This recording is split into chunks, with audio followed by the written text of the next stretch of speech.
I woke up to an email from my bank congratulating me. It said my net worth had crossed 7 figures. By evening, my accounts were frozen. By night, the police were at my door. And according to everyone who mattered, I wasn't a victim. I was the criminal. I was never important enough to be noticed. That was the problem. I worked as a junior compliance analyst at a mid-sized financial firm. Not a bank. Not flashy. Just the kind of place where money moved quietly. My job was boring: verify documents, check transaction trails, flag inconsistencies.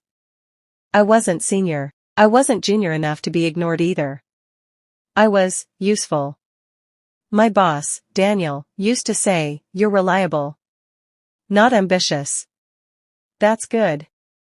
I thought it was a compliment. Now I know it was a warning. It started small. A client account I didn't recognize showed my employee ID as the verifier. I assumed it was a system glitch. Then it happened again. Different client. Different amount. Same verifier. Me.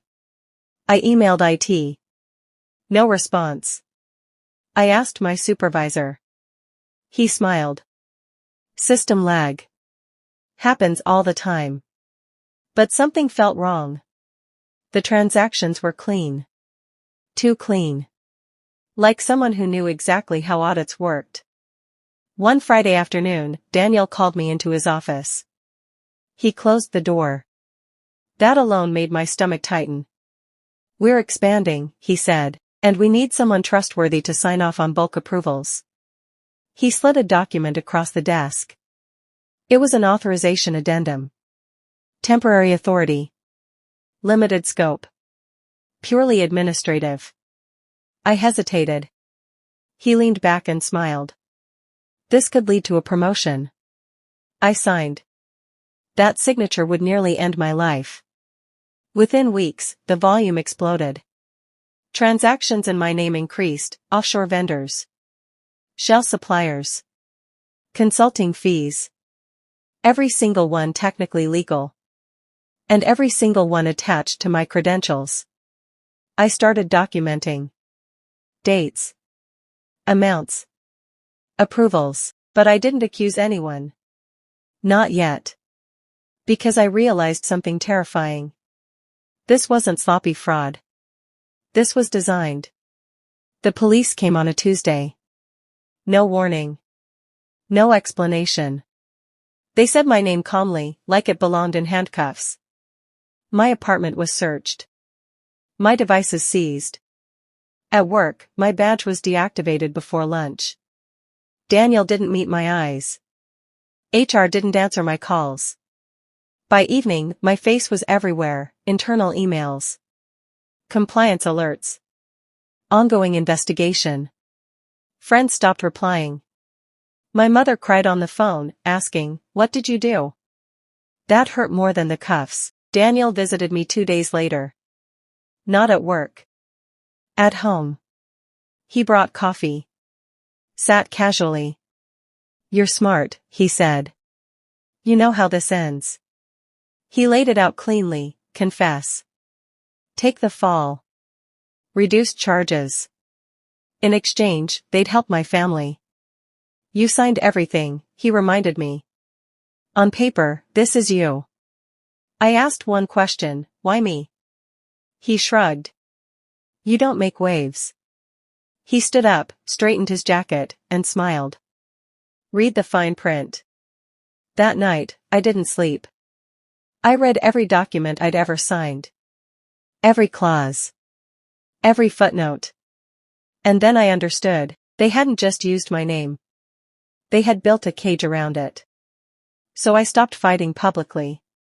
No social media posts. No dramatic accusations. I became exactly what they expected. Silent. But privately? I became patient. Here's what they didn't know. Before compliance, I studied forensic accounting. I knew how money hid. I knew how trails reappeared. And I knew one rule they'd forgotten: fraud doesn't collapse from noise. It collapses from documentation. I recorded everything: emails, metadata, approval timestamps, voice messages, where legal. I let them keep using my name. Every transaction tightened the noose. Months passed. I worked contract jobs under a different field.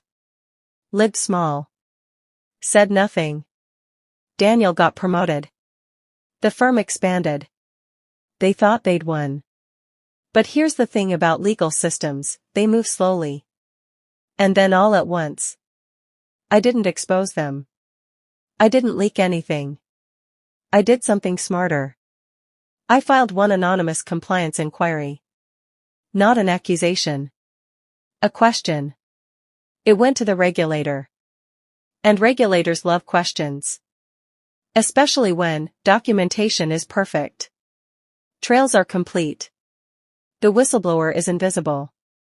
The arrests happened on a Monday. Daniel was taken out of the building in front of everyone.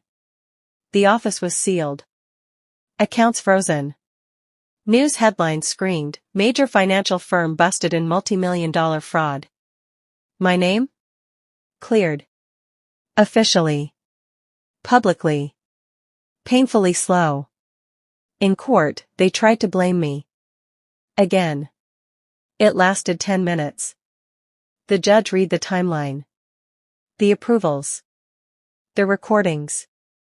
Then he looked at Daniel. "You didn't steal money," he said. "You stole a person." Sentencing followed. Years. Multiple. Careers erased. I didn't celebrate. I didn't smile. I just breathed. I walked past the old building weeks later. New sign. Different name. Same address. Poetic.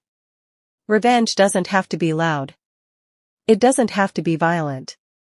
Sometimes, the most devastating revenge is this: let them believe they've won. While the law quietly sharpens its teeth.